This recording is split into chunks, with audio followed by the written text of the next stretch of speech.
Assalamualaikum warahmatullahi wabarakatuh. Untuk corporate action kali ini kita akan membahas pembelian kembali saham yang beredar ya, atau disebut dengan repurchases ya. Nah, ini untuk pembelian kembali saham yang beredar, biasanya ini perusahaan mempunyai kelebihan kas, tetapi tidak ada peluang investasi yang menjanjikan ya. Makanya di sini dia akan membeli kembali saham yang beredar. Biasanya ini untuk pembelian kembali saham yang beredar ini akan menyebabkan kenaikan harga saham. Nah, ini untuk pembelian kembali saham yang beredar ini dilakukan dua cara ya, melalui pasar terbuka ataupun melalui penawaran tender. Nah, kita di sini akan melihat ya, untuk pembelian kembali saham ini akan menyebabkan kenaikan harga saham. Kita akan buktikan ya di ilustrasi soal.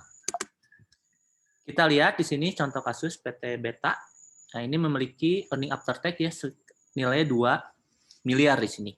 Nah, lalu ini dia mempunyai saham yang beredar sekitar 10 juta lembar ya. Nah, lalu ini harga sahamnya ini di 3.200. Nah, kita lihat nih apakah akan menaikkan harga sahamnya enggak nih. Nah, ini untuk perusahaan akan membeli kembali sahamnya ya, repurchase stoknya ini sekitar 20% dari 10 juta ya. 20% dari 10 juta berarti perusahaan Beta ini akan membeli kembali saham sekitar 20% dari 10 juta atau 2 juta lembar saham dia akan beli kembali. Nah, ini pembelian ini diharapkan tidak mempengaruhi price earning rasionya. Nah, bagaimana pengaruh stok repurchase ini terhadap harga saham? Nah, kita lihat. Nah, ini earning per share saat ini ya, kita lihat ini sebelum repurchase ya, repurchase. Ini tadi laba bersihnya ya, earning after tax-nya ini sekitar 2 miliar, lalu jumlah saham yang beredarnya ini sekitar 10 juta lembar saham. Maka ini EPS-nya, persennya ini sekitar 200 per sahamnya. Ya. Nah, lalu rasio PE-nya ya, ini rasio PE-nya per earning-nya ini 3.200, tadi harga sahamnya ya, ini harga sahamnya sekitar 3.200-nya. Nah, ini dibagi tadi hasil dari, dibagi earning per share-nya. Nah, ini sekitar 16 kali. Nah, kita lihat earning per share-nya setelah kita lakukan repurchase ya, repurchase-nya. Ya, tadi lembar sahamnya yang dibeli kembali ini 20% ya dari 10 juta ya, 20% dari 10 juta ini sekitar 2 juta lembar. Nah, kita lihat EPS-nya ya, ini setelah dilakukan pembelian kembali ini 2 miliar.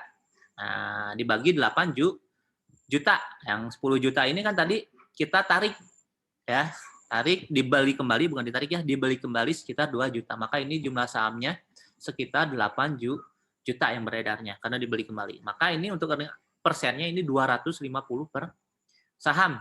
Nah, ini harga pasar yang diharapkan setelah repurchases ini ya. Nah, ini rasio PE-nya tadi 16 kali. Nah, dikali 250. Nah, diharapkan ini harga sahamnya naik ya. Nah, yang asalnya 3.200 menjadi 4.000. Nah, maka ini selisihnya tadi kenaikannya berarti 4.000 kurang 3.200 ini sekitar 800. Maka ini pengaruh repurchase stok terhadap harga saham ini akan meningkatkan harga saham per lembarnya sebesar 800 ya. Ini 4.000 tinggal dikurang 3.200 ya. Nah, ini sekitar 800 diharapkannya ya.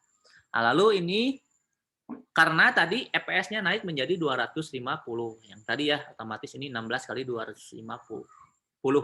Nah, itu penjelasan yang membuktikan bahwa pembelian kembali ini ya, ini akan menyebabkan kenaikan harga saham ya dalam contoh ini.